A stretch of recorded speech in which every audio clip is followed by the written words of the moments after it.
কি হ'ল মানে ছাৰ মই মেক্সিমাম বজাত আহিছিলোঁ ইয়াতে বজাৰ কৰিব তাৰপিছত গাড়ীটো ইয়াতে ৰাখি কিনে মই 20 মিনিটমান টাইম চাহ খাব গ'লোঁ চাহ খাই মানে আহি নাপালোঁ আৰু গাড়ীটো ইয়াতে নাই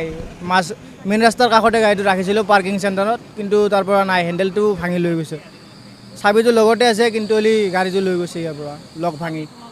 লগতে আছে সেইটো চাবি একো দেখাই নাপালোঁ মানে গাড়ীটো থৰতে থৈ গ'লোঁ হেলমেটটো আছিলে গাড়ীৰ ওপৰত কিন্তু আহি নাপালোঁ আৰু 20-15 মিনিটমান পাছত গাড়ীটো লৈ গৈছে ইয়াৰ পৰা হৈছে আমাৰ ইয়াত কিছুমান দুষ্কৃতিকাৰী সোমোৱা আমাৰ অলপ সন্দেহ হৈছে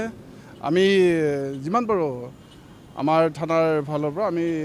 কৰায়ত্ব কৰিবলৈ আমি চেষ্টা কৰি আছোঁ দেখা গৈছে যে বেছ কিছুদিন ধৰি ইয়াতে সঘনে চুৰি কাৰ্য সংঘটিত হয় হয় হয় হয় আমি আমাৰ এইটোৰ পদক্ষেপ লৈছোঁ আমি আমাৰ ঊৰ্ধ্বতম কৰ্তৃপক্ষই এইটো গুৰুত্ব সহকাৰে লৈছে আমাৰ এইটো আৰু আমাৰ এইটো জৰুৰীয়াতে তদন্ত কৰি আছোঁ আমি আজি মাত্ৰ অলপ আগতে আমাৰ এনেকুৱা এটা চুৰি কাৰ্য সংঘটিত হ'ল এই বিষয়টো আমি গুৰুত্ব সহকাৰে লৈছোঁ আমি অপৰাধীক কৰায়ত্ব কৰিবলৈ আমি চেষ্টা কৰিম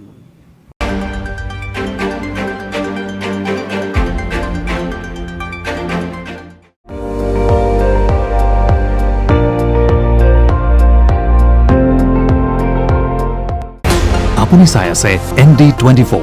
সৰ্বশ্ৰেষ্ঠ নহয় সৰ্বোত্তমৰ দৌৰত